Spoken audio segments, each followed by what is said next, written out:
I am surrounded by a woodland, beautiful place. I'm at Bosky Dell's with Lori, and Lori, I love coming here because you feel like you're in a woodland, but I'm really in a city, so it's really a nice respite here. Good, thank you. That's exactly what we were aiming for. And I love coming because you have all these vignettes to show people how to plant in their gardens to create that kind of look. And so today we're going to talk about trees that are kind of like the bones of that little vignette. So what do you have there? This is Western red cedar. This is referred to oftentimes as the tree of life. It ultimately is a really large conifer.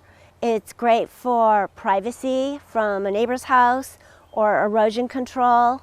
Wildlife benefit from it, and it's beautiful too. It is nice. That is so pretty.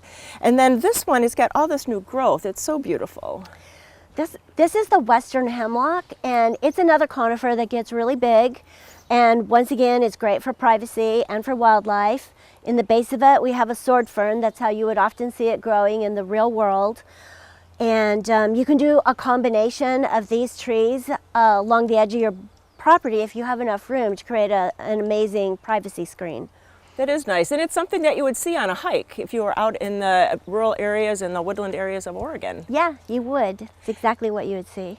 And some of us, though, have smaller gardens, so really you have a tree that could fit in a smaller space. Well, another tree I really enjoy landscaping with is the mountain hemlock.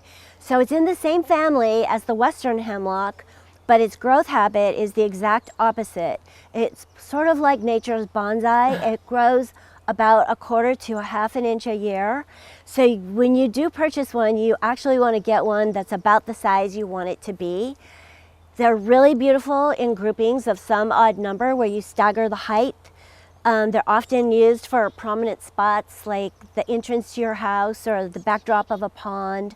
But they're really a lot of fun to landscape with. And they always have some interesting shapes to them. Sometimes they have little kind of just angles to them, and I really love that look because it just looks even more natural. Well, one person may look at a tree and say, oh, that is magnificent.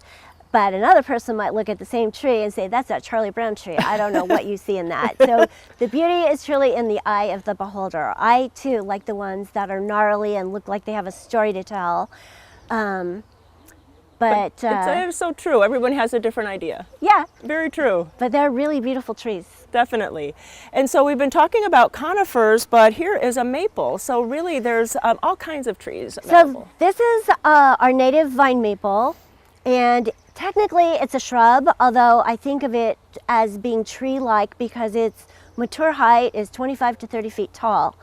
And it's often, but not always, multi-trunked. And it too can offer a tremendous amount of privacy, and it stays quite a lot smaller than these larger conifers. So if you don't have enough room for a conifer, a vine maple could be a good choice for both beauty and privacy.